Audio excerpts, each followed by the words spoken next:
صلی اللہ علیہ حبیب محمد وآلہ وصحبہ وسلم۔ بسم اللہ الرحمن الرحیم۔ آج ہم گردہ اور مثانہ کی پتھری کے بارے میں بتائیں گے۔ اس کے پیدا ہونے کی کئی وجوہات ہیں۔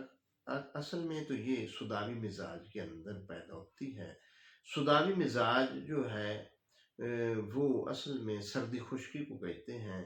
تو سرد خشک غذاؤں کا زیادہ استعمال کرنا، جیسے آلو گوبھی، چاول، بڑا گوشت، پالک، ان کے اندر یورک ایسڈ بھی پایا جاتا ہے۔ جب یورک ایسڈ کی مقدار بڑھ جاتی ہے تو پھر پتھریاں پیدا ہونا شروع ہو جاتی ہیں۔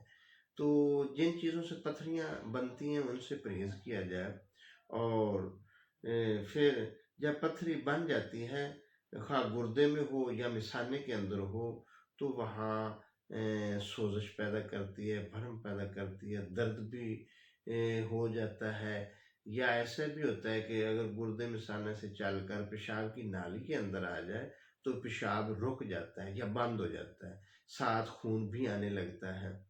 تو اس کا ہم ایک نسخہ مجرب بتاتے ہیں جو بہت ہی کامیاب ہے۔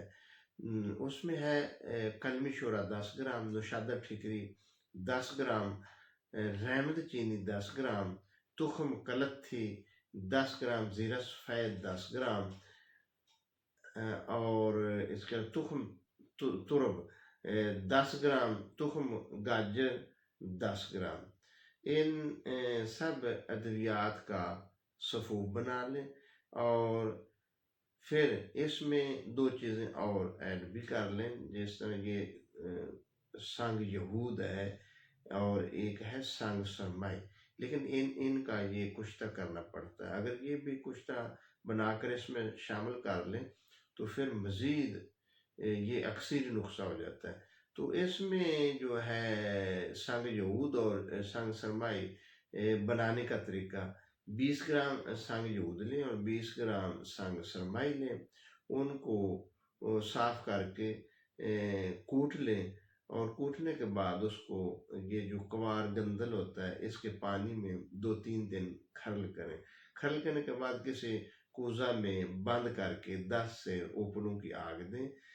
پھر اسی طرح مولی کے پانی میں 3 مرتبہ آگ دیں، تو یہ بالکل نفیس کشتہ ہو جائے گا۔ تو جو ہم نے پہلے سوپ بنایا اس میں یہ دونوں کشتہ یہ اکٹھے کر لیں، تو اس سے بھی 10 گرام یہ اس میں شامل کر لیں۔ تو پھر اس کو کھانے کے 2 گھنٹہ بعد شربت بزور کے ساتھ استعمال کریں۔ انشاءاللہ اللہ کے فضل و کرم سے جتنی بھی یہ چھوٹی پتھریاں ہیں وہ خارج ہو جاتی ہیں، یا ریت بن جائے تو وہ بھی خارج ہو جاتی ہے۔ دعا اللہ پاک ہمیں ہر قسم کی بیماری سے محفوظ فرمائے۔